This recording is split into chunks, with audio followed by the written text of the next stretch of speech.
So welcome back to Blooming in Brisbane. Our feature garden on tonight's program is in Caboolture and we're here to talk with Julie. Welcome to Blooming in Brisbane. Thanks, Nicole. So tell me about your garden. How long have you had it for? Well, my garden here, when we first moved here in 2002, there wasn't much of a garden, but we've been working tirelessly since then on bits and pieces at a time. Each section I do for a bit and then have a little bit of a break and then work on to another one. So this garden that we're in at the moment, I call this one the secret garden because when we first started, you couldn't see it. It was like a secret. You couldn't see anything from the road because it was so overgrown. And this garden's probably about 2 years old.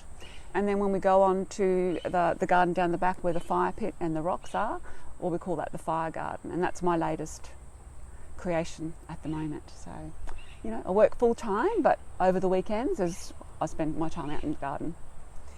How is the soil here? What's it like? How do you prepare the soil? Well, it's different in every different area. Like at the back, I've got quite a bit of hard clay. So, you know, gypsum, and lots of organic matter. I use a lot of dynamic lifter in my shed at any one time. I have about 10 bags, you know, so I always dig stuff like that through. And then some areas are great. I get lucky and I think, okay, right, dig here. It's an easy hole to dig. It's wonderful, you know, but fertilise and organic matter. Yeah, got a couple of compost heaps. How do you go with pests and diseases? Well, the pests, pretty much, I don't spray anything for the pests. I have had a little bit of trouble with my agapanthus and my clavia, which I have been spraying regularly every couple of weeks with Confidor at the moment to try and get them looking a lot better.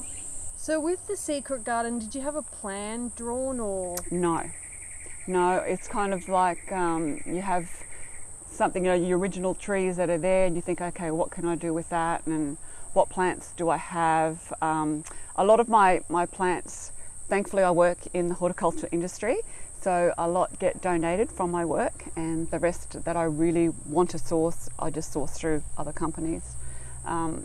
So no plan really. It's just like, okay, what am I think I'm going to put there, and then I just move on to the next area and yeah, just go. Some things work, some things don't. I try not to water everything all the time because obviously you don't have time, but new plantings I water for the first, you know, 3 to 6 weeks or whenever they need them. What are your future plans for your garden? Just keep changing and finding things. If things aren't working, find something else that works and just carry on. There's always something to rip out and move or put something else in. So Julie, tell me about the sculpture here. Right, well these are gabions. We've got two, one on either side of the gateway, and we've actually made them by putting driving a steel picket into the ground, using just a piece of weld mash that we've rounded and tied down one side and then filled with rocks, all hand filled one by one, and they work out quite well. We've got a few more further around the garden as well, and yeah, I think they look pretty architectural. Yeah. And above us is the congia vine. I'm still yet to see it flower. I'll have to wait until about May to see it flower, but at the moment it's growing quite lovely. So when it flowers, what are you hoping? Apparently it's like bracts, like bougainvillea bracts, and they fade from pinks to white. So I'm hoping for something spectacular. Lovely. I'll let you know. Yeah, definitely. Show me a picture. Yeah, I will. I definitely will. So stay tuned on our Facebook page, and so in a few months' time we'll have some pictures. Thank you, Nicole. Now we're at the back of the property, so tell me about how this area has evolved. Right, well this area down here is my latest work that I'm doing, and we call it the fire garden because we've got a fire pit and lots of sandstone rocks to create edging. The seating around the fire pit is from underneath of a very old church or school, I think it was, from Brisbane. They're supposedly over 100 years old. That's what the guy that we got them off told me, so hopefully it's correct. But they make a great seating area. I'm still in the process of planting down here, which will probably take me the next, 4-6 months or whatever, bit at a time. But then trial and error. It's a lot, the soil down here is a lot harder. So a lot of digging.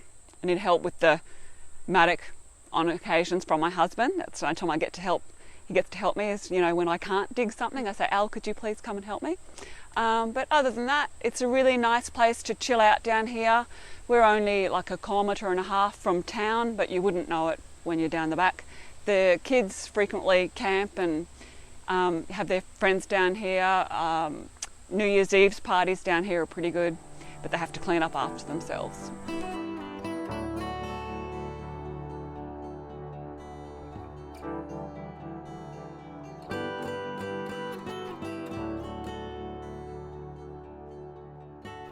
So Nicole, this is the Carambola, or the 5-star fruit. Now we've got about probably 6 to 7 of these trees on the property, and they've all been grown from seed from my mother-in-law. She's struck them all, but the fruit on them is just great. This one is bearing like really well. It's just got laden down branches, you know, with fruit, and they're really juicy, nice fruit on them, and the flowers are just gorgeous. So this is one of our favourite kind of trees here in the garden. Any particular fertiliser you give to it?